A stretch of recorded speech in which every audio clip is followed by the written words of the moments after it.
Situs kawalpemilu.org dapat menjadi platform masyarakat untuk mengawal perhitungan suara pemilu 2024. Melalui situs ini, para pemilih bisa melaporkan hasil perolehan suara di tempat pemilihan suara masing-masing.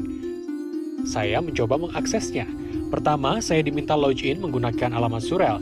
Lalu saya diminta mengisi beberapa data mulai asal provinsi, kabupaten kota, kecamatan hingga lokasi TPS saya akan mencoblos.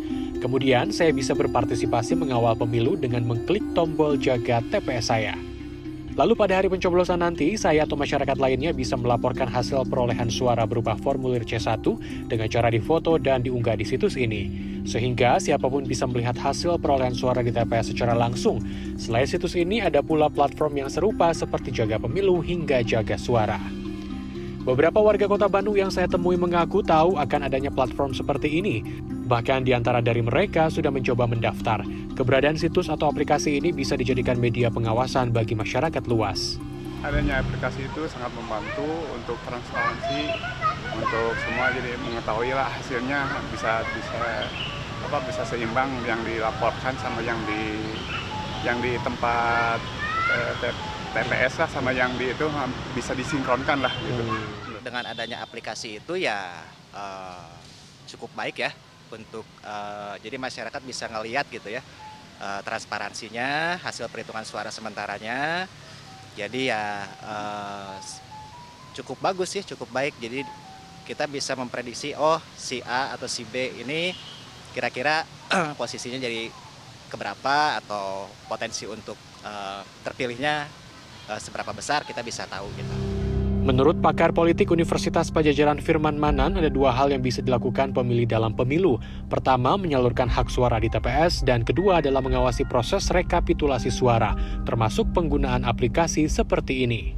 Tentu mengantisipasi dan mencegah terjadinya kecurangan-kecurangan, manipulasi-manipulasi. Karena kita tahu peluangnya memang terbuka. Misalnya ya, dalam proses penghitungan. Kalau kemudian tidak dicermati dengan baik, saja peluang untuk melakukan manipulasi. Bahkan kita tahu juga karena sistem kita itu kan tidak selesai di TPS. Setelah di TPS itu ada kemudian rekapitulasi di tingkat kecamatan, naik ke kabupaten kota, naik ke provinsi, baru kemudian di tingkat pusat. Selanjutnya, pakar keamanan cyber Alphonse Tanujaya menyebut keberadaan platform kawal pemilu yang dibuat civil society seperti ini baik dilakukan. Keberadaannya bisa menjadi pilihan selain menggunakan aplikasi sistem informasi rekapitulasi suara atau Sirekap yang dikelola oleh KPU. Meski demikian, ada beberapa kelemahan yang dimiliki aplikasi seperti ini, peretasan misalnya. Dari Sirekap ini kan memperlihatkan hasilnya. Nah, yang terjadi misalnya Sirekapnya lambat, atau andaikan Sirekapnya berhasil diretas, lalu datanya tidak sesuai, nah itu yang akan menjadi satu keraguan masyarakat. Jadi legitimasinya akan rendah dan kepercayaan masyarakat akan turun. Alphonse mengimbau KPU atau pengelola keamanan platform kawal pemilu atau sejenisnya tidak lengah dan selalu memastikan sistem perhitungan atau server berfungsi dengan baik dan menutup celah pelonggaran keamanan dalam jejaring sistem. Kiki Haryadi, Rizky Rahadian, Bandung, Jawa Barat.